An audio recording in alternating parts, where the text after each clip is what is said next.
And puberty blockers are, contrary to some articles out there, are totally reversible. Once the individual stops taking them, their normal pituitary gland kicks in, and they go back to being the biological sex that they were assigned. So with that, Madam Speaker, ask the body to reject the amendment. Madam Speaker.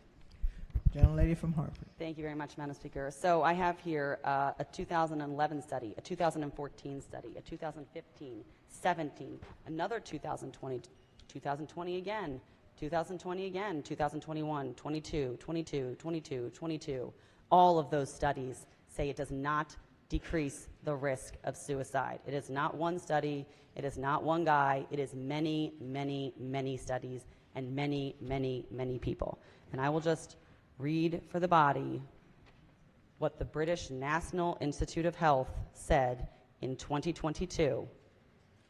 Evidence on the appropriate management of children and young people with gender incongruence and dysphoria is inconclusive both nationally and internationally.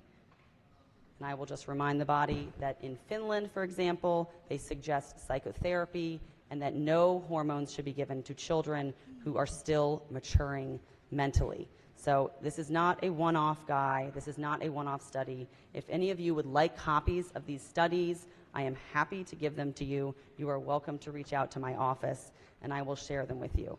And finally, I will just talk for a moment on the subject of easy reversibility.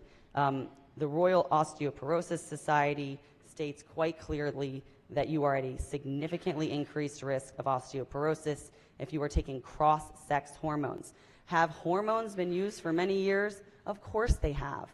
They're used for children with precocious puberty. That means children who enter puberty too early, and they're given these hormones to hold it for a little longer so that they can wait until their body catches up. It's not been given for 50 years to change someone's gender. And in fact, what used to happen with gender dysphoria is that they would give the child their own gender's hormones. That's what they used to do. So this is fairly new. I think the first ever case was 1983 that they tried, and it wasn't very popular even then. So in addition, I just want to say that there is a lot of research into the harm of puberty blockers, and I know another member has done a lot more research and is a medical professional and will probably be addressing that. But this is not a fringe thing. Many, many, many countries are going the opposite direction. France, Australia, New Zealand have all started prioritizing non-invasive treatments and psychotherapy over puberty blockers and other forms of damaging treatments for children because it is so hard to reverse them and it's not helping them. It's not changing their outcomes of suicide.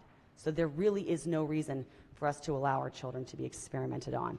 Thank you, Madam Speaker. Gentlelady from Frederick.